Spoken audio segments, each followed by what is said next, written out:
So this is the class 9 chapter 1 with the new NCERT. Today's topic is earth movement. Okay, so let's begin.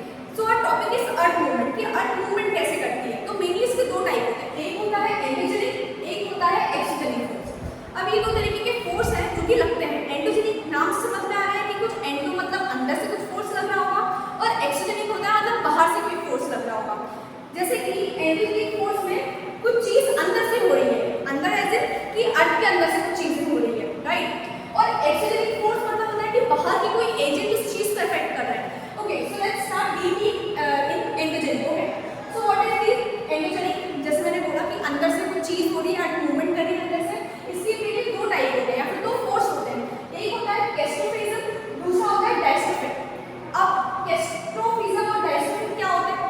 इसका मतलब होता है sudden movement. Sudden movement मतलब कि अर्थ ने एकदम से कोई मूवमेंट करा या फिर एकदम से कोई फोर्स लगी. फॉर एग्जांपल कि अर्थ पर आ वोल्केनो, लैंडस्लाइड्स, ये सारी चीजें एकदम से लगती है. अब जैसे न्यूज में देखा होगा कि कोई इंसान जा रहा है और एकदम से कार से बहुत सारे लोग जा रहे हैं और ट्रैफिक लगा हुआ है और फिर बाद में समझ में आता है कि अरे लैंडस्लाइड हो गया है, मतलब जो जमीन थी वो फिसल गई है. तो वो एकदम से हुआ ना, पहले प्रिपेयर नहीं थे कोई उसके लिए और हमको पता भी नहीं था. अगर होता तो अपन देखते क्यों, राइट, या फिर चाहते क्यों घर से. तो हमको पता नहीं था कि सडन मूवमेंट होता है. ठीक है, sudden movement set by volcano से फिर लैंडस्लाइड.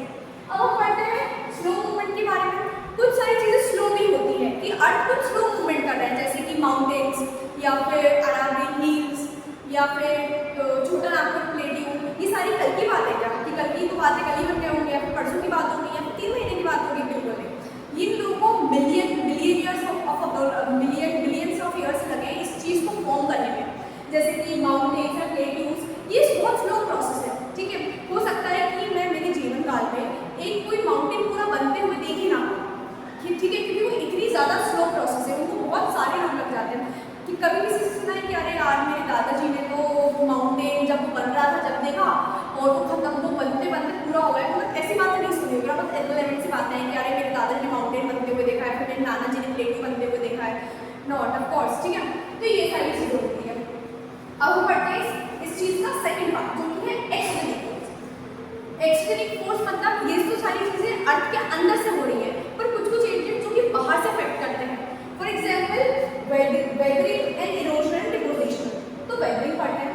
अब वेदरिंग का मतलब क्या होता है? वेदरिंग का मतलब तो ब्रेक डाउन ऑफ रॉक्स या फिर किसी चीज़ पर टूट जाना या फिर जो चीज़ तोड़ने का काम करती है. मतलब बहुत सारे ऐसे एजेंट्स जो कि तोड़ने का काम करती है कुछ चीज़, है ना, उसको हम बोलते हैं वेदरिंग. वेदरिंग को सिंपल रखो. और इरोजन एंड डिपोजिशन क्या होता है कि किसी चीज़ का डिपॉजिट हो जाना.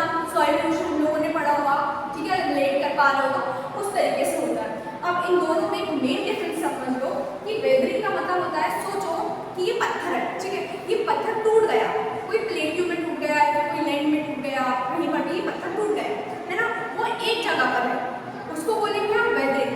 पर अगर यही पत्थर या फिर यही पत्थर एयर के थ्रू किसी एजेंट की नेचुरल फोर्स एजेंट के थ्रू ये पत्थर उड़ के कहीं दूसरी जगह चला जाता है तो हम उसे बोलेंगे इरोजन एंड डिपोजिशन. वेदरिंग मतलब होता है कि एक जगह ही चीज़ रहना और इरोजन मतलब होता है कि वो उस चीज़ का ट्रांसपोर्ट हो जाना. समझ में आ रही है बात? तो ये इन दोनों चीज़ का मेन डिफरेंस है. अब हम इस चीज़ को पढ़ते हैं. तो वेदरिंग जैसे मैंने आपको बताया, वेदरिंग मतलब होता है किसी चीज़ का टूटना. ठीक है, तो बेसिकली वेदरिंग के 3 टाइप होते हैं. एक होता है फिजिकल, केमिकल एंड बायोलॉजिकल. अब फिजिकल क्या होता है? फिजिकल मतलब होता है कि टेम्परेचर फ्लक्चुएशन से या फिर एब्रेशन ऑफ विंड से कुछ सारी चीज़ों पे इफेक्ट करना. ठीक है, कि किसी चीज़ में टेम्परेचर ज़्यादा हो गया तो उस तरीके से हो गया. जैसे तुमने सुना होगा कहीं पर कि अरे यार आज तो इतनी ज़्यादा गर्मी हो रही है, मतलब इतनी गर्मी हो रही है कि पत्थर भी टूट जाए. कहीं सुना है तो ठीक है. तो इसका मतलब क्या है कि पत्थर टूट रहा है, किसकी वजह से? इतनी धूप की वजह से.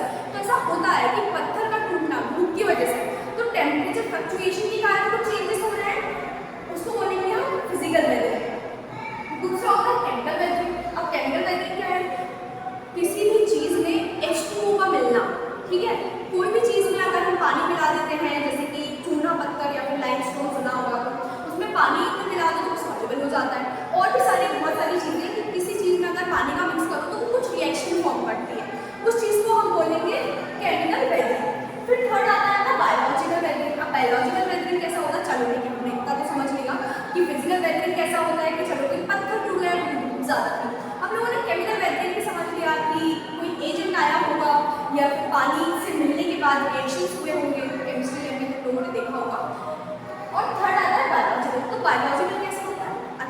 अगर मैं इससे रिलेट कर पाऊँ तो शक्तिमान अगर किसी ने देखा हो तो शक्तिमान में एक एपिसोड आता है जिसमें ना शक्तिमान के ऊपर वो लिजेंड्स जो बहुत एक अजीब प्रकार के मैमल्स तो नहीं बोल सकते पर चलने वाली कीड़े काइंड ऑफ चीज़ होती है, तो चिपक जाते हैं आपकी बॉडी से, ठीक है। वो बहुत मुश्किल से जाते हैं, फिर तुम पहाड़ों पे भी जाओगे तो बहुत सारे ऐसे कीड़े होते हैं जो आपकी बॉडी से चिपक जाते हैं, ठीक है। तो उस चीज़ को एग्जाम्पल देना।